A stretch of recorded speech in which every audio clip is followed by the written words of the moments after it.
Hey everybody, welcome back to another Steelers practice report. Brian Batko, Ray Fittipaldo with you from the Pittsburgh Post-Gazette, two of your Steelers beat writers here on the PG YouTube channel. And as always, this OTAs update brought to you by Savinas, Kane, and Gallucci, mesothelioma and asbestos lawyers. More than 80 years of experience in the industry. Call them now for your free consultation. Ray, it was kind of a fun, random storyline popped up today. Let's be honest, it's OTA number 5. It's getting a little bit monotonous.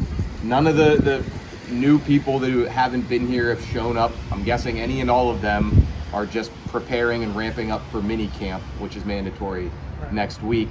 So we got a little bit of a nugget dropped by Steelers second-year slot corner Beanie Bishop. And on one hand, it's kind of just a funny little diversion from what's getting a little bit boring. But on the other hand, it does speak to a most unique situation, which is when the Steelers share their practice facility with the Pitt football team, and every once in a while, something like this happens. Take it away, Ray. So I guess we should explain the Steelers are doing all their promotional videos and headshots for the coming season. The media has been displaced, so we've been displaced.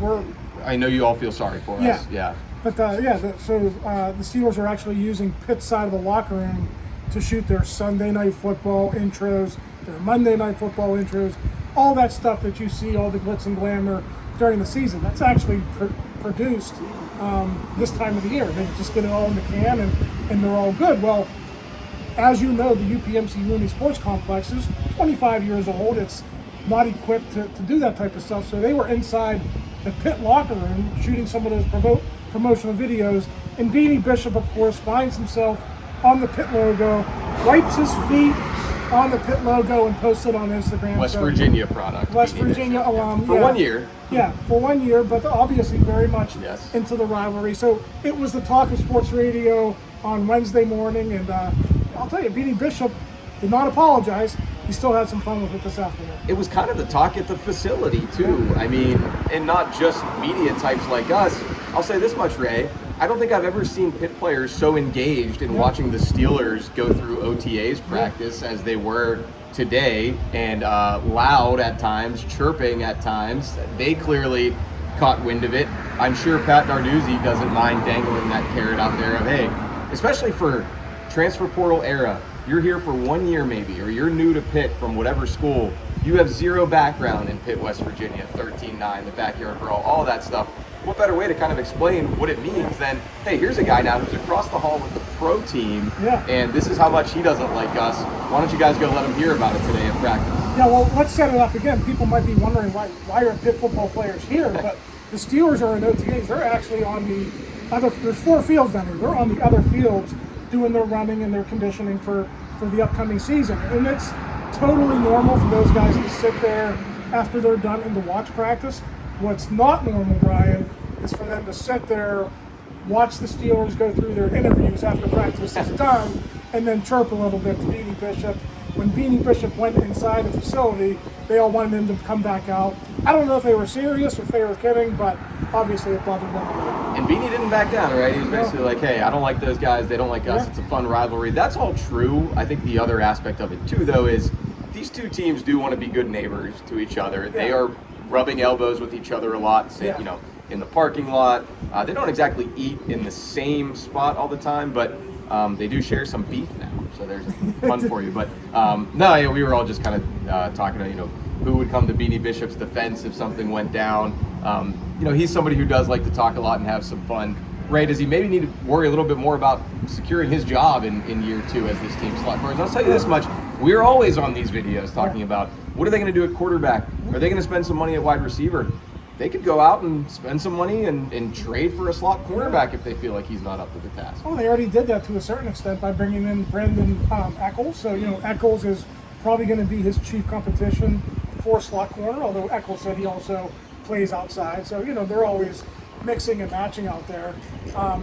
That's true. Beanie Bishop probably should talk a little bit less until he's a little bit more established in the NFL. We should just say this, Brian.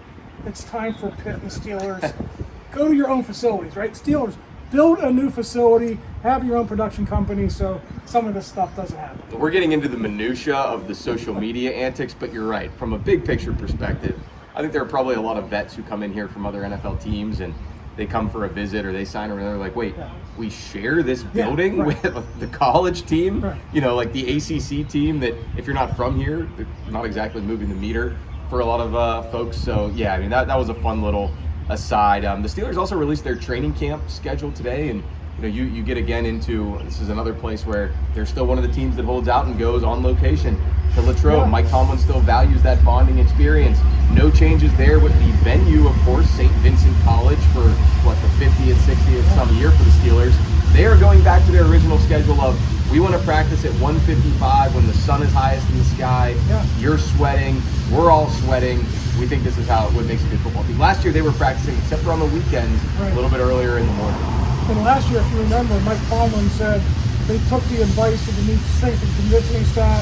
They wanted the flip-flop thing. So basically, they practiced in the morning, had lunch, did the walkthrough in the afternoon.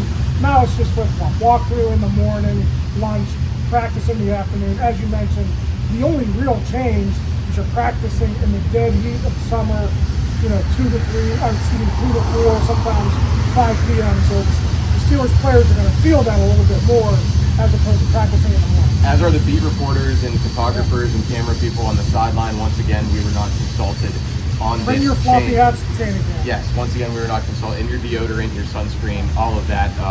Yeah, I mean, I guess maybe the new strength and conditioning staff is not exactly having as much juice as they did this time last year. No word yet on whether the quarterbacks will still push the weighted strength training sled. You took the words out of my mouth. I figured you were going there. All right, for Ray Fittipaldo, I'm Brian Batko. For Chris Carter, appreciate you guys checking us out again. And then tomorrow we will be back with one final OTAs update. Only 2 weeks of OTAs this year.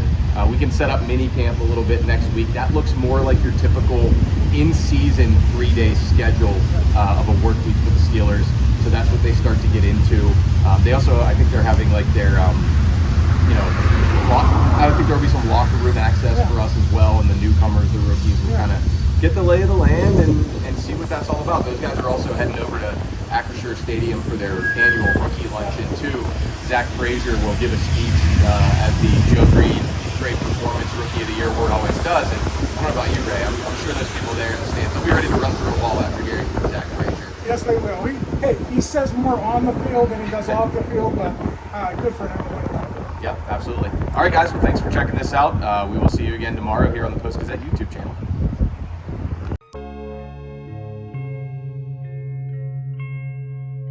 Thank you for checking out this content from Post-Gazette Sports. If you watch this video on YouTube, please like the video and subscribe to our channel.